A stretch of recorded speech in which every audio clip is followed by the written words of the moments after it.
Hello and bienvenido, San Antonio. Welcome to the Alamo Hour, discussing the people, places, and passion that make our city. My name is Justin Hill, a local attorney, a proud San Antonian, and keeper of chickens and bees. On the Alamo Hour, you'll get to hear from the people that make San Antonio great and unique and the best kept secret in Texas. We're glad that you're here. All right, welcome to this episode of the Alamo Hour. Today's guest needs a little introduction. Mayor Nirenberg joins us. He was District 8 City Councilman. He's been elected to 2 terms in office as our mayor. He's currently guiding our city through what has to be, a sort of unprecedented strain economically and just generally for all the citizenry. I met Ron in 2015 when he was a city councilman. He's a mutual friend, introduced us, asked him to come on to the show whenever we started. Then the pandemic happened. I've pestered him for a while to come on. So Ron, thank you so much for coming on and doing this. Thanks for having me, Justin. I'm excited to be here. Well, so, the goal of our show is to give a little bit of color to the people that are sort of making decisions and doing fun things and have passions about our city. I don't think you can be much more passionate about the city than serving as the mayor. Everybody has to go through a top 10. I'm going to go through that with you. Just some general questions about who you are, bounce around, when and why did you end up moving to San Antonio? Yeah, sure. Well, so thank you for having me. It's been a while since I saw you, so this will have to suffice for now. But no, I grew up just north of here in Austin, Texas. I was actually born on the East Coast in Boston. We moved to Austin, Texas in 1980. My dad's job moved us down there. Loved Austin in the 80s, growing up there. Kind of a residential neighborhood, friendly type of community.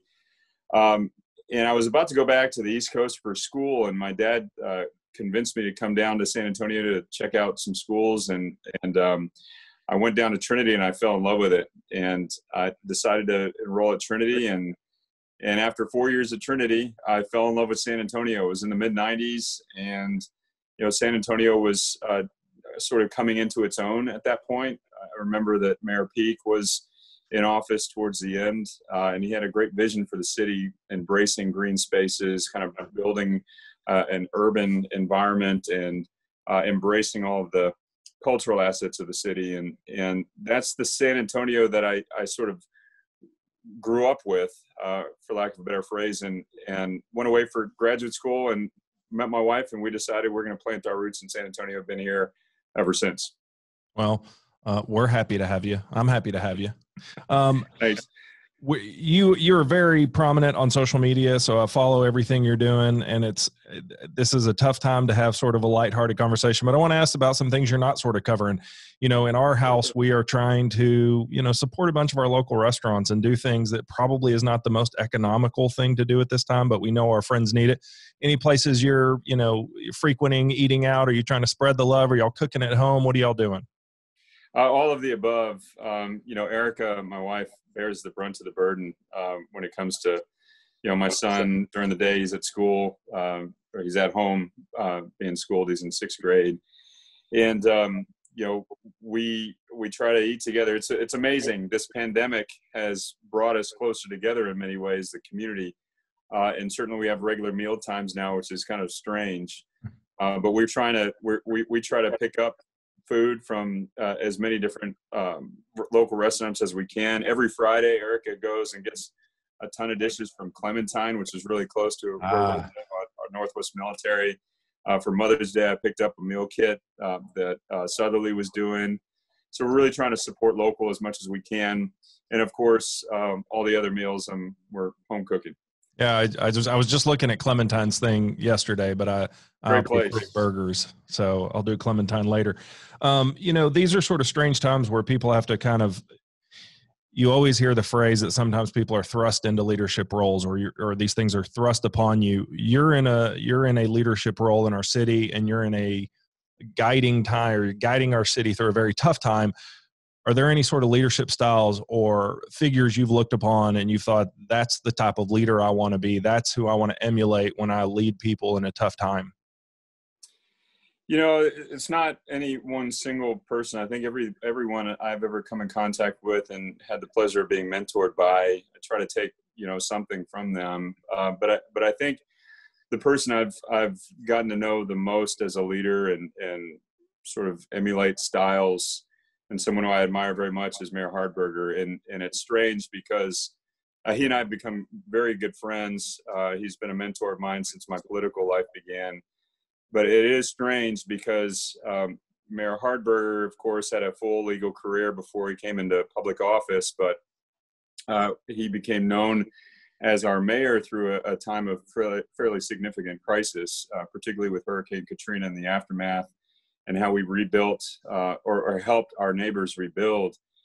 And, you're right. And I agree with that 100%, that, you don't pick moments pick you. And if I could have the choice of things that would happen externally during my time as mayor, I certainly wouldn't have picked the pandemic, but you deal with that. And certainly the lessons I've learned from Phil have helped in this time for sure. Well, I like you calling out Phil, because Phil did the type of law that I do. So he's a legend in our world as well. Yeah. I ask everybody, what are sort of some of your hidden gems in our city? I mean, I've heard everything from generally the Pearl to, very specific little restaurants or churches. So what are some of your favorite little off the beaten path spots in San Antonio? There's a lot. I had the pleasure of being a council member in District 8 for 2 terms. There is a place I don't think many people know very well, but is an extraordinary estate and park, and that's Denham Estate Park. There's a beautiful pond there. It doesn't have a natural water source. It just stays full, and every once in a while we have to go in as a city and fill it. But it's got a Korean pavilion that was a gift to the city. Actually, when Mayor Hardberger was mayor, he established a sister city relationship with Gwangju, South Korea, and part of that relationship was the gift of this Korean pavilion. It's amazing. It's beautiful, ornate. Doesn't have a single screw. It's all wood. We had the pleasure of reciprocating that gift just this past fall. It took 10 years for us to really find the perfect thing and have a local artist create a monument for them, and we took it over there. So that's one place. What was it? What was the monument? It was a monument to friendship, and it was a local artist. It had to be assembled. It was lighted sculpture. Well, I'll send you a photo. It's pretty amazing. Please. Unfortunately, I had to come back early, so Councilman Kearns had to stand in the actual ceremony for me. But we finally made a trip out to South Korea, and so that's one.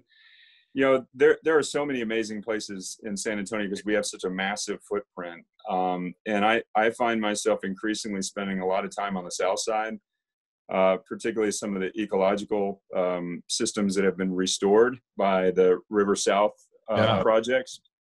And that's amazing. Of course, we love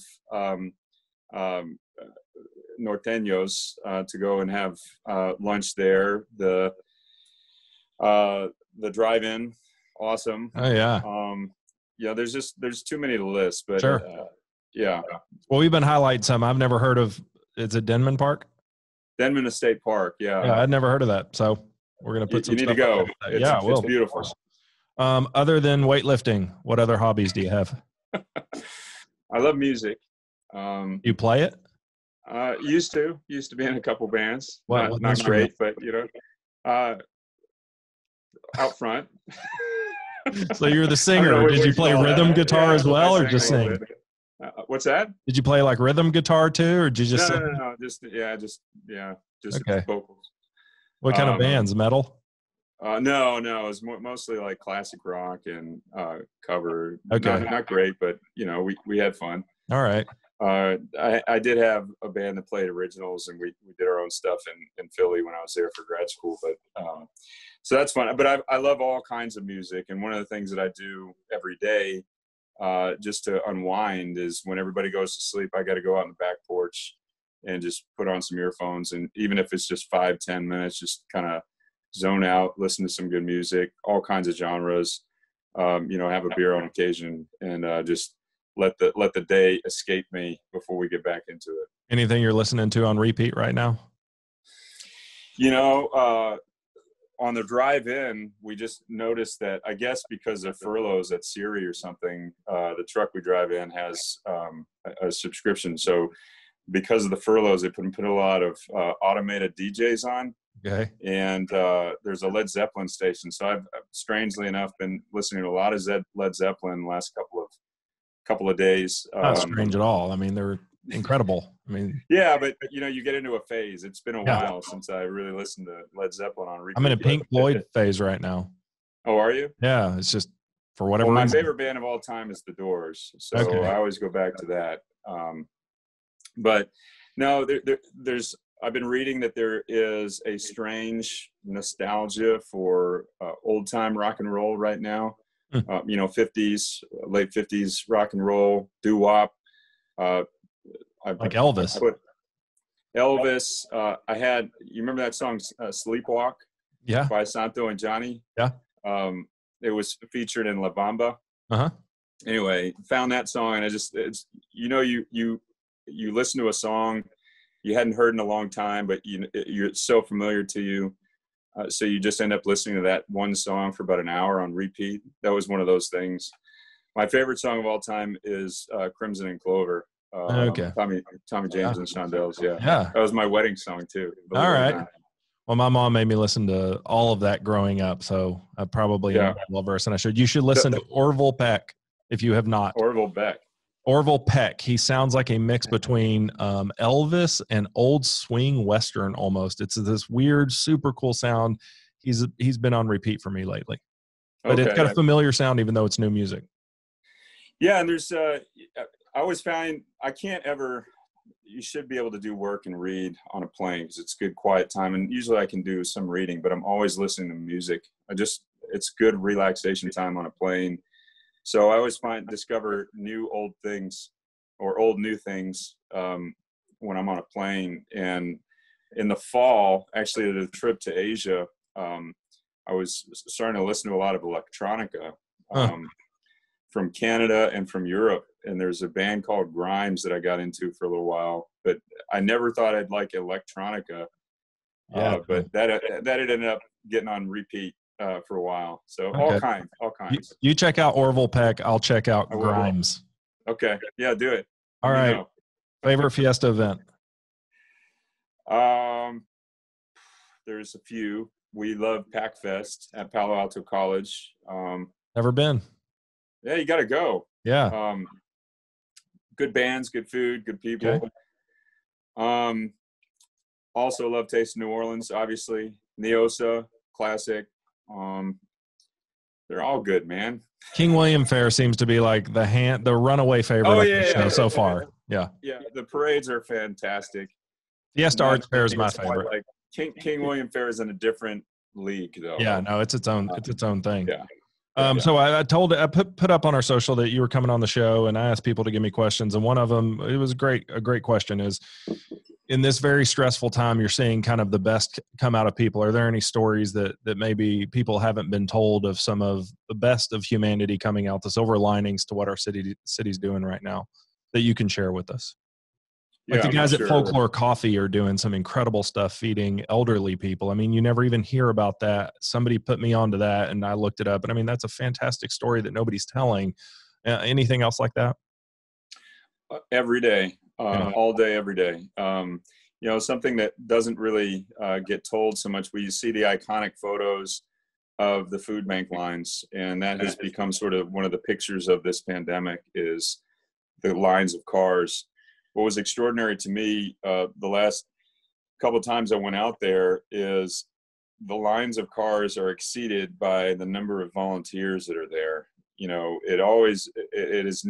It never fails San Antonio that whenever there's a crisis that people just come out in droves to help, whether it's our own community or it's someone else. So that's pretty remarkable. I keep seeing photos of friends' children on social media where people who work in the healthcare field, and they have used sidewalk chalk to welcome their parents home, and they're calling their parents heroes.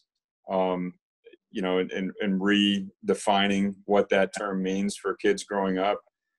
My hat's off to all the teachers that are dealing with the extreme pivot that we've had to do in school.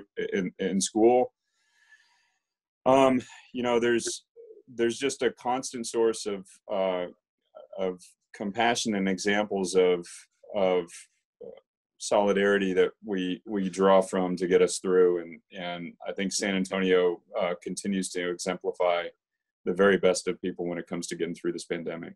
I couldn't agree more with you. The last question, then we're going to get into sort of what's going on with the city. How many tattoos do you have? Hey, the public wants to know these things. Those two. Okay, the one on either forearm. Yeah. The ones that have been highlighted. It's the only ones, I promise you. I promise. Okay, Ron, you're the mayor of the seventh largest city in the United States. You recently were named a New Deal leader. You've done great things, and I love the stuff you've done with the Alamo Promise and transportation and addressing housing issues. How much money did you raise for the food bank on your birthday give? It kept going up and up and up and up. Yeah, I was amazed by that because I started with $1,000, and I thought, okay, got to get this, and I can put my own in just to make sure we get there.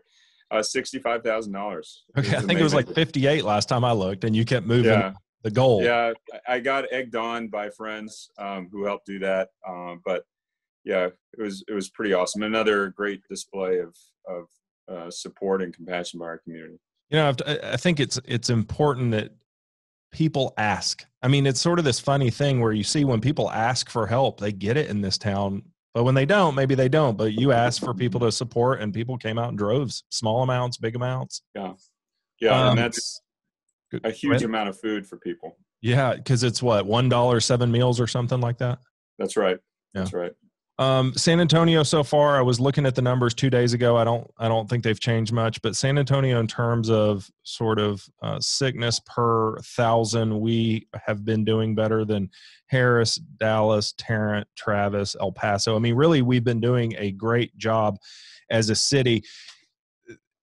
What are sort of the big metrics that you're looking at as a leader of the city? Because you hear all kinds of stuff of saying, don't look at sickness because that doesn't account for testing. Don't look at deaths because that doesn't account for these types of injuries that are happening. What are sort of the main metrics you guys are looking at when you're making decisions? Well, that's a really important point to make, that it's not just one sliver of data, because I think it's a mistake to just zero in on one data point. It's all part of a picture that you have to put together. It's a bit of a puzzle. But we look at, obviously, the infection rate, but not just the raw number. In fact, the raw number is almost meaningless.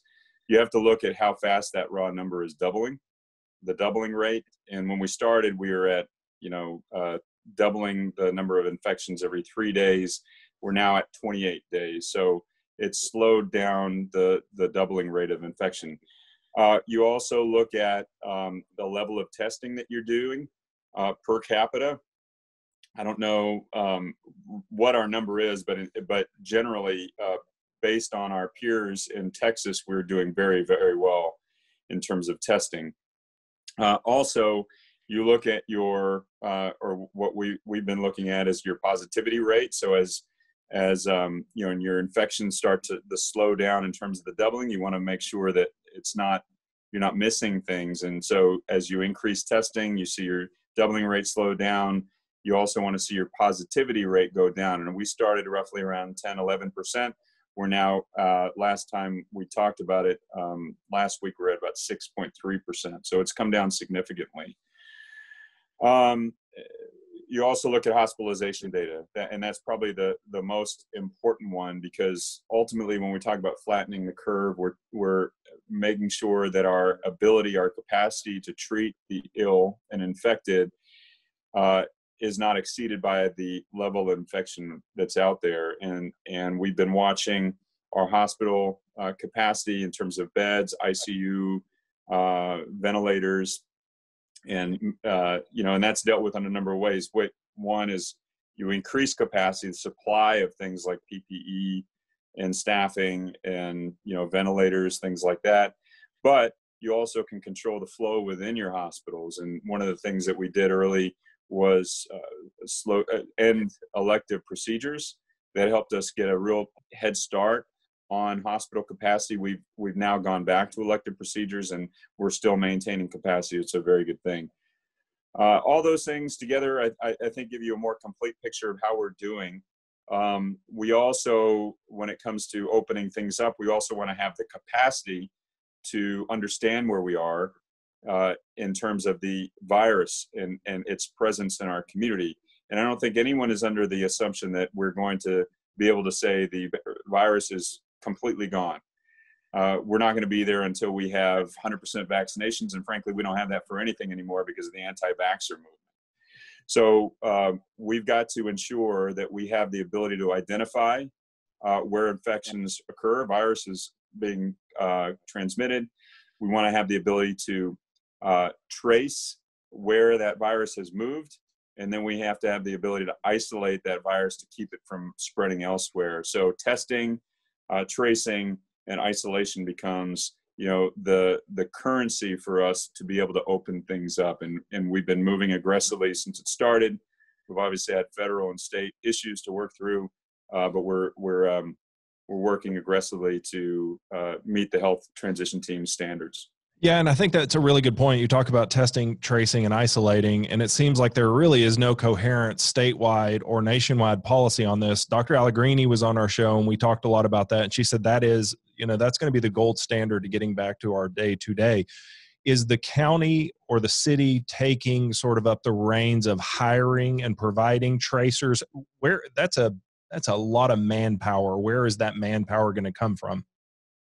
We are, and it's really about, and there's not a magic number. You got to be able to trace comprehensively every infection that comes through. And we've been able to do that. We want to be able to do that as the number of infections increases, or if we hit a spike, we want to be able to conduct all that properly. So we have, obviously, the Metro Health staff. We also have staff within STRAC, which is the Regional Emergency Coalition. And then, of course, we're working with various partners within the medical community on a number of different things, and now that includes tracing. So medical students are starting to come on board and have been doing tracing with us. We have 70, I believe the number is 70 tracers. We're training cohorts of, I believe it's 40. We just had the presentation yesterday. Our goal is by June 1 to have 175 tracers available to us during the next phase of the pandemic. But the tracing work, which is a lot of interviews of people, is very time intensive. Yeah. It's not extraordinarily complex work, but it's very time intensive, and it takes a lot of patience and compassion. And one thing that I want to compliment our team about is that they have been able to stay on top of tracing at a fairly high rate. We have never seen, but for one day, the number of cases that we've reported that are still under investigation exceed 100, which, comparative to other peer cities, I'm told that is a really good standard to maintain. So we've been working aggressively on tracing first, second, third level contacts. Well, I think the information that you're putting out on your Facebook and at those press conferences is fantastic. I think it really kind of answers a lot of the questions that everybody has nationwide, statewide. Y'all just sort of hit them, in stride. I just personally want to know, from like a pull back the curtain, what is the information flow like? Is it every hospital and facility, do they call Metro Health? I mean, that's just so much information to synthesize on a day-to-day basis. It is, and I don't see the teams compiling that data, but I know what they're doing. So we have South Texas Regional Advisory Center, STRAC, which is coordinating all of the hospitals within our 8-county region. And San Antonio is the center, and STRAC is the coordinating arm. Eric Epley is the director of STRAC, and so he coordinates that activity. And they basically track all of the hospitalization. They work with our fire department to look at transport data and see what triggers there are. If there's a number of transports, for instance, coming from a particular nursing home, they know if they've got a problem. They track the transports on a daily basis in all the counties, and they track hospitalization. That's data that is brought into our Metro Health Department. In addition to that, Metro Health is the receiving entity for all of the testing data that occurs. So all the numbers of people who have been tested positive, negative from different places, all the private labs, the state labs, the local labs, they all coordinate and they dump into Metro Health, with one exception. The private labs have not been doing it very well, despite our orders. So we have to go pull that data down from the state. Metro Health is doing all that work on a daily basis and sometimes an hourly basis. In addition, Metro Health is also coordinating the contact tracing. And so we have congregate settings that we report, nursing homes, jail, other types of facilities where there's a lot of people residing in one small place. So we track those separately, and they coordinate that information as well. Those are some of the, and then there's the testing arm, which is mainly a STRAC function. All of those pieces of information are brought together by Metro Health. And every day at 4:30, Judge Wolf and I get briefed. We sit down with the entire team, and we go through each one of those sections, and we get that data, and that's when we go immediately onto the air and we report it to the public. It's not been we've obviously had some hiccups at the very start in terms of what we were reporting and what the media and the public wanted to hear. And so I give the whole group, our community, a lot of credit, because people were very candid, some uncomfortably so, about what we need to hear. And I think on the medical side, the administrative side, there was a great degree of humility to take the criticism from us and from the public and improve. And so today, I'm happy to say that today I think we're kind of a bit of a gold standard. We are a gold standard in terms of the data that's being reported publicly, and we're going to continue to do that. And it may change that the things that people need to see and what they want to have access to. But I've always maintained, and the judge has, that our ability to fight this pandemic, to bring it to an end, depends much less on ordering people to do things than it is on putting public health professionals out front, putting the information out accurately, timely, and transparently. That way the community trusts the process, trusts the medical professionals, and also is given the information they need to make informed decisions for the safety of their families. That ultimately has saved us over the last a couple of months, and certainly over the last several weeks, as we've seen mixed messaging from the state, because we've been able to say, okay, well, the state is saying you don't have to, you don't have to wear a mask, or the state is saying we can't fine you for not wearing a mask. Okay, we never fined anybody to begin with, but you know what? Everybody was wearing a mask because Dr. Emmerich, Dr. Taylor, Dr. Bridger, the entire health transition team was telling us we can slow the spread of this virus. We can prevent the virus being picked up by someone from an asymptomatic carrier who might infect someone who could very well be severely ill or die. You can prevent that. You can break that chain if you wear a mask. So wear a mask, even if we're telling you, the state says we can't fine anybody for not doing that. Most people have been complying with that. And I give, that is where the credit is due. That information, the process, the transparency, and ultimately the individual decision-making on behalf of a very compassionate community to do what's necessary to save people's lives. Yeah, you haven't seen some of the problems here that you've seen in other cities in terms of the populace rising up against some of these very simple measures. Well, and the faith community is one huge example of that. Sure. I mean, it wasn't until, it was in, I think, the governor's first order where he made great pains at saying churches are an essential service. Well, of course, but we also know that in church settings, that's where some of the worst outbreaks have originated in other parts of the world and in this country. And so we followed that order by convening with the faith community, who was already proactive in maintaining safety for their congregants, said, look, the services can go on. But what we would urge you to do is take a look at your congregations and understand the vulnerabilities there are there and where we are in terms of a substantial community spread of this virus. And if you have the ability to conduct services online, that's what you should do if you're interested in really preventing the spread of this disease within your congregation. And nearly all of the faith community continued to do what they were doing, which is to host services online, maintain social distancing, and so forth. And you even saw some of the faith leaders help those who didn't have the capacity to conduct their services. So everybody worked together. It was beautiful.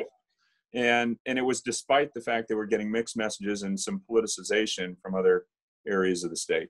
Yeah, I had a deposition yesterday, and a client who I thought there was no chance she was going to know Zoom. She knew Zoom because that's how she'd been going to church every Sunday. So it was sort of a lot of people getting exposed to this.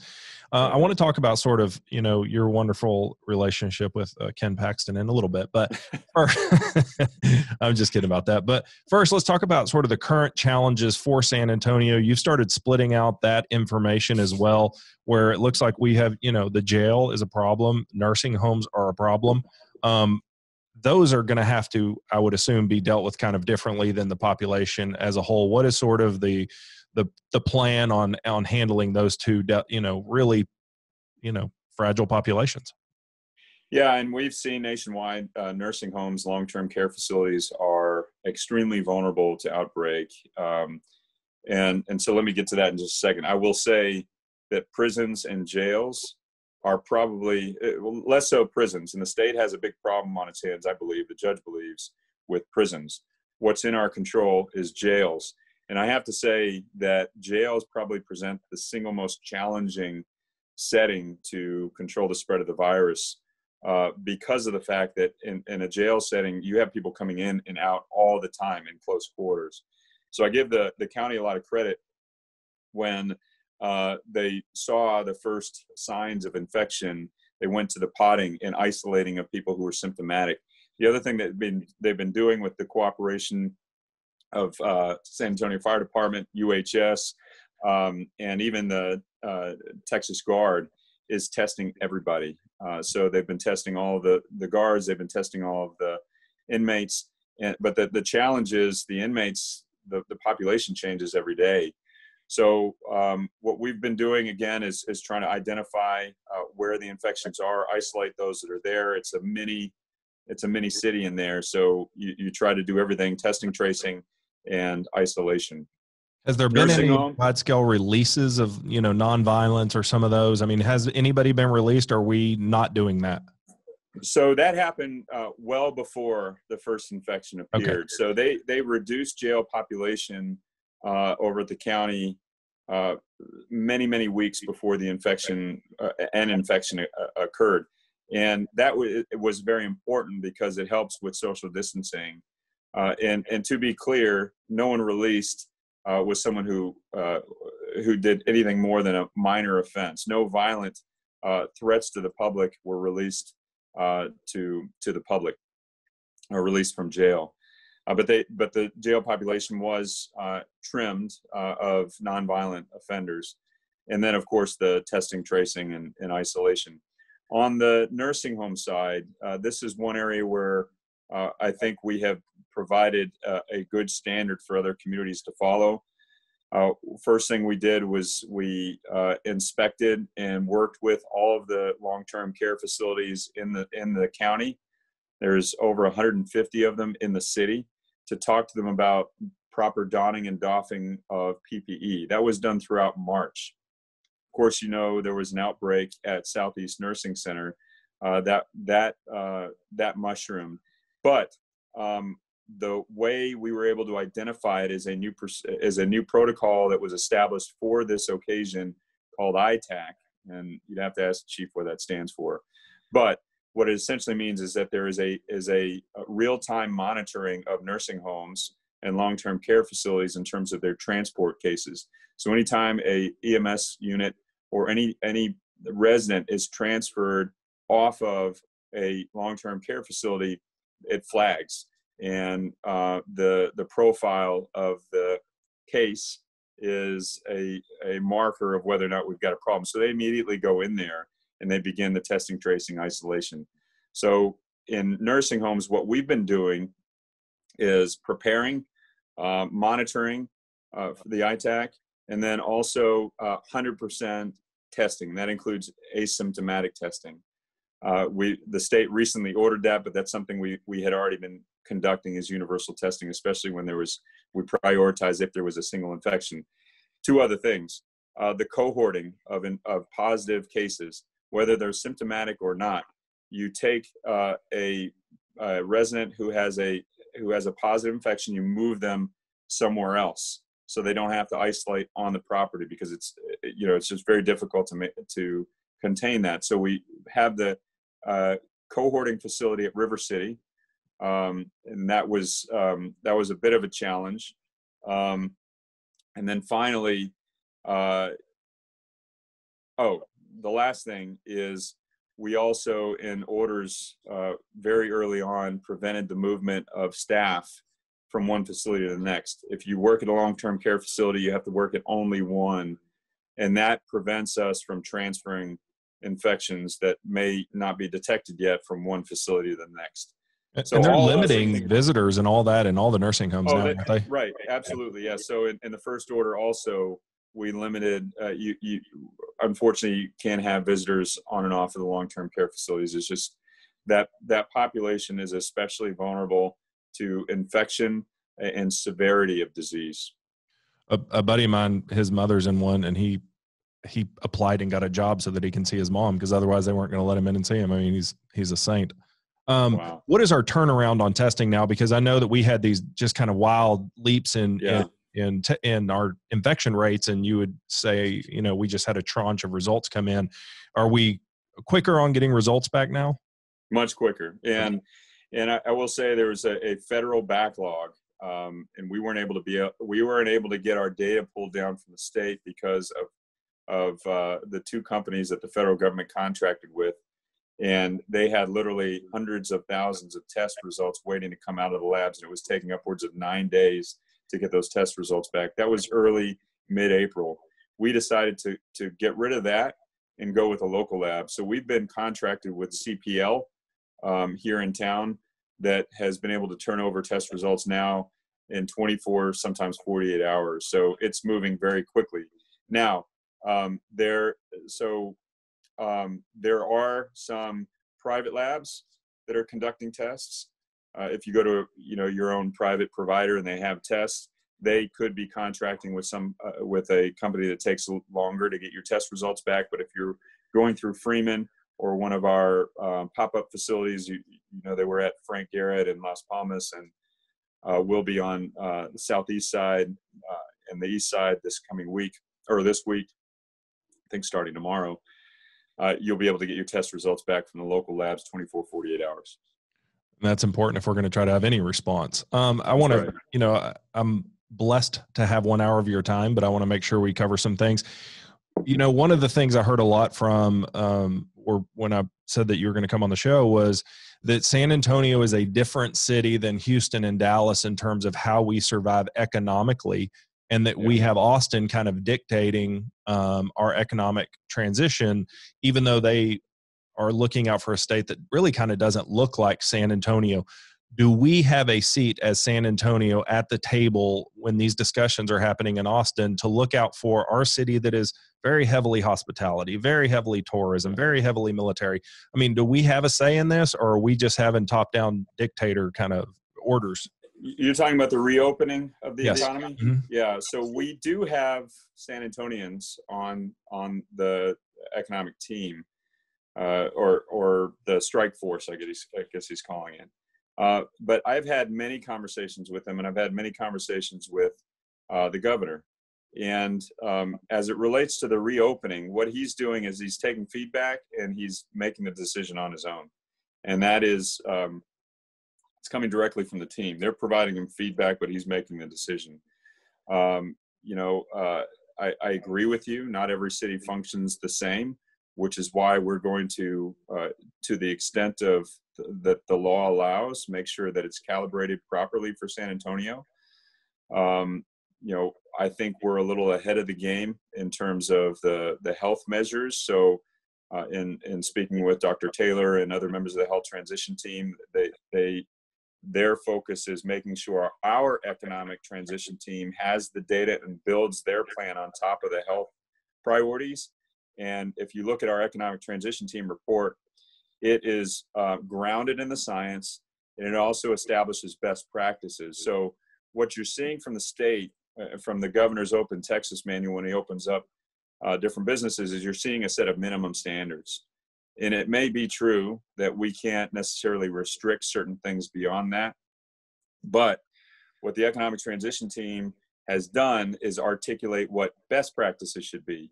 And they've also created a expectation on the part of these sectors, which I think is a correct one, that it's one thing to open a business, but it's another thing to get the economy started. You will not succeed in business if you can't get people in the door, and your employees and your customers don't feel confident that they're going to be they're going to be safe, and that you're going to be able to maintain service of a level of quality that they expect. So that's what the economic transition team report is built on: restoring consumer confidence, which is derived from the science of the health transition team report. Yeah, and maybe I haven't paid good enough attention, but it seemed early on that the governor took a position of local control, let our cities do what's best for their cities. And now it's gone into the hell with that. Y'all need to not do too much that I don't agree with. Am I misreading this, or is it kind of gone this like local control back to the old way of we don't like local control anymore in the span of 60 days? It could be characterized that way. We certainly had, in the absence of any emergency order from the state, the locals were, left to do what was necessary.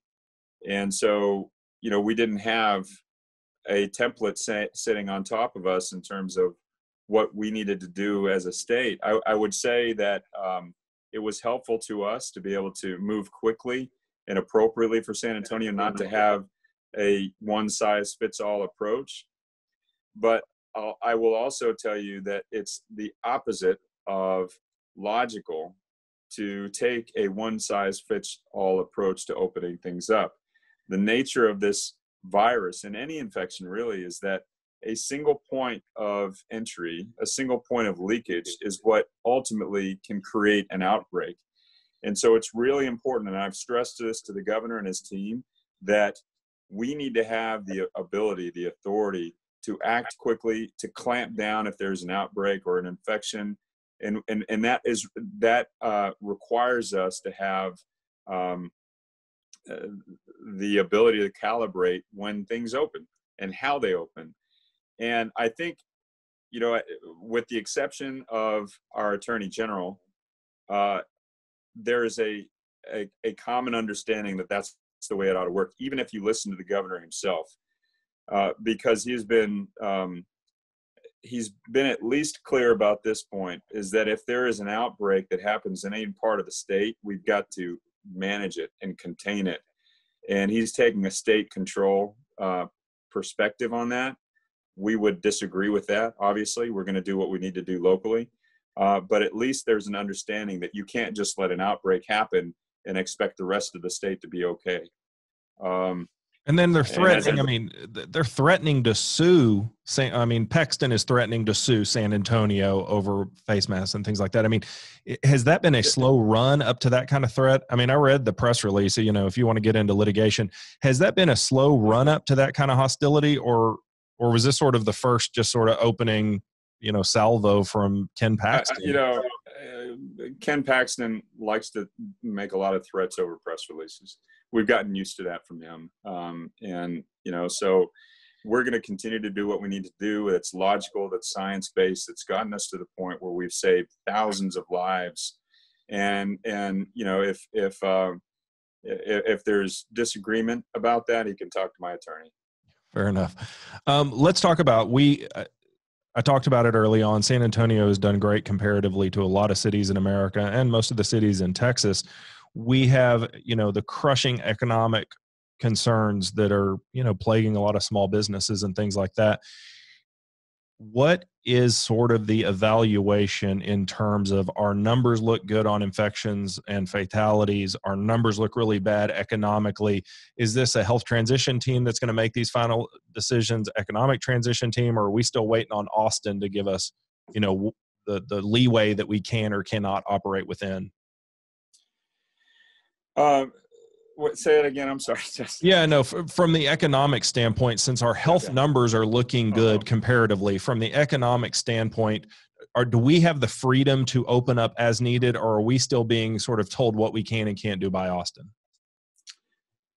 I unfortunately, I think it's a lot of the latter, in terms of the opening of things up. I mean, the governor wants to take it upon himself to define what an essential business is, and what a reopened business is, and unfortunately, he has that authority through the Texas Division of Emergency Management. Now, I will say that it seems to be that his advisors and in my conversations with him is that he wants to do this the right way, and he's taken a lot of cues from the folks here in San Antonio as having demonstrated the ability to control this virus and do it in a safe and logical manner. But like I said, the state has taken the approach of minimum standards. We're going to continue to leverage our authority everywhere we can to do the right thing. And in the event there's a conflict, we're going to put all the information out there that if this is something dumb that we've heard from somewhere else, do the right thing in the meantime. So I wanted to talk to you about the health transition and economic transition committees and the working groups. Early on, there was a bunch of working groups designated. Then after some time, there was a health transition group committee, and then there was an economic transition committee. There's a lot of different working groups and committees. Can you just kind of generally give us an idea of what they're doing and who's doing what? Yeah, so the enemy of a pandemic emergency response is bureaucracy. And we recognize that fully. And in order for us to deal with this, we're going to have to work through a bureaucracy. And so what the judge and I decided to do was basically restructure government, for lack of a better phrase, and do so in a way that the city council members and commissioners court members can work together on the urgent crisis at hand, and not be siloed. And so we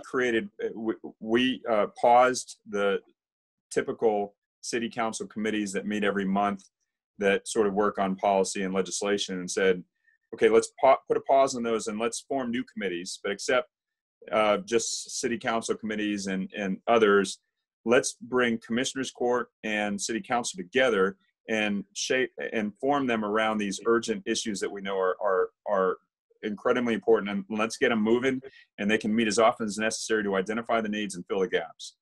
So we established a social services working group, we established a food and shelter working group, and we established the employment and small business working group. And those groups of council members and commissioners court members and some community members dug into how do we solve these issues? Because one thing that was immediately evident that we couldn't just stick to the old bureaucracy is that we had all of a sudden 120,000 families in the food bank line. How are we going to solve that from a resource standpoint? So they were working on issues like that. In addition to that, you had an intergovernmental relations committee, federal and state advocacy committee that was made up of commissioners court and council members and community members, and JBSA and folks like that. And then you also had a philanthropy committee. Those two committees were identifying where the resources come from so that we can pair them up with the needs of the city. Worked extraordinarily well. They've been working for the last 6 weeks or so. They're going to wind down here at the end of the month as we get back into the old committee structure again. So that was the urgent, immediate crisis needs of the city and the families of the city. In addition to that, we wanted to make sure that we're doing this in a methodical way as we begin to open up, and that we didn't just carelessly go into this and we don't carelessly get out of it. And so we formed a health transition team. And I should also credit Gordon Hartman coordinated the working groups. He did an extraordinary job. So we decided also to form the health transition team to make sure that as we contemplate opening up, that we do so based on some strict health guidance and conditions that we need to be cognizant of that would allow us to open things up safely. What kind of testing capacity we have to have, what kind of tracing, what should the data look like, and what triggers should we be aware of to know that we might be going too far. That's what the health transition team did, Dr. Barbara Taylor's team. And then finally, we formed a economic transition team that was representative of all the small businesses and sectors in our community that we asked to layer on top of the health transition team guidelines, take a look at the local health guidelines and give individual businesses, based on what kind of business they are, guidance into how they can start up again and begin to restore our economy. So all of these were iterative processes, brought the community together, but kept everybody in our limited bandwidth focused on the task at hand. And I think when it's all told, our success will be tied to the fact that people were nimble. They were able to kind of reform under duress into these areas that helped us point the path forward and get it done effectively. Does the Economic Transition and Health Transition Committee have ongoing duties they're going to sort of keep going until we're out of this, or they got a lifespan? They had a lifespan for the guidelines related to the health opening, and it's an extraordinary report, and Rick Casey had a wonderful column about Barbara's team and the report they had compared to the state. So that report is what we're focused on. The economic transition team also had, their guidelines for sectors. Now, they're loosely still coordinated, and we may go back to the economic transition team. Maybe there's some sector guidance that we're missing. Maybe there's some advisory functions that they can serve as we begin to establish. There's a PPE pipeline that they recommended. There's also, the guidance for a go local type of campaign. We're going to need to tap the well a little bit with expertise there. And on the health side of things, we need experts that have a 360-degree view of the city to be able to tell us, heads up, you got something coming down the road. There's a trigger that you need to be watching out for. People that are familiar enough with the process and the pandemic itself to be able to help us through that. And they're loosely formed as well. And I do see us tapping their expertise. Ron, I know you've got important things to do. I want to leave it, there was the reporter who asked Trump, a lot of people are scared and all those things. And he said, well, you're a terrible reporter. But I think it's a real question that I want to know. Like, I hear from people, I feel the anxiety, and I'm not a high anxiety person. What do we hold on to? What do we look forward to let us know we're coming out of this, to let us know we're going to fiesta again, to let us know that we get to continue to be this city at some point? What is your advice for your constituents? Know that we will get through this. I mean, you just have to have faith that we will. And where I derive my faith that we will get through this from is those compassionate acts, but also knowing that this community is poised to be better than it was before. It's not going to look the same in 6 months from now when we're enjoying some of the things that we can't do right now. It's not going to look the same. People are going to have to get used to wearing masks and stuff until we have a vaccine. We're just going to have to do things that we just never thought were strange maybe 6 months ago. But I will say this, that's a kind of, that's a city and a community that maybe looks a little strange sitting here right now, or maybe 2 months ago it would have. But also consider the fact that as we're getting out of this, we're not trying to go back to the old way. We're really not. I think it would be a huge mistake. We should not be rushing to get back to the way things were. We can be a whole lot better than that. Keep in mind that this city was blazing in terms of its economy. We had a 3% unemployment rate for 6 months, I think. Meanwhile, we had 15% poverty in this community. Yeah. How does that compute? You know, it's shocking that our food bank lines doubled to 120,000 people when this pandemic began. But that means the way things were before, on a normal day in San Antonio, that 60,000 families were depending on the food bank for food. You know, 40%, I think, or some astronomical number of families in San Antonio didn't have access to the internet to do homework, to order food, and that was the way things were. I don't want to go back to the way things were. We're not going to be able to go back the way things were. We have the ability to use what we've known and what we can do, and be a city that we're much prouder to leave our children and our grandchildren. And yeah, it's going to feature things for a while like masks and things like that. But what I see out in the community, the compassion and the outpouring of support for one another, is something that I think this city can be built from, and a foundation that's equitable, more resilient, and stronger than it ever was before. And I'm excited to get through this, because that's what we're going to. Well, Ron, I'm proud of you. I'm proud of San Antonio. I'm proud that we have done as well as we have done under such terrible circumstances.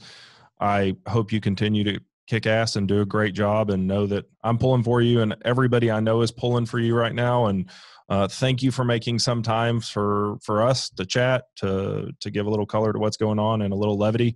So good luck, and hopefully you'll come join us again, maybe when we're not wearing masks. I look forward to it, Justin. I can't wait to see you in person, and let's go get a pint at Friendly Spot real soon. I'm in for it. Thanks, Ron. All right. Take care. See you later, man. Take care.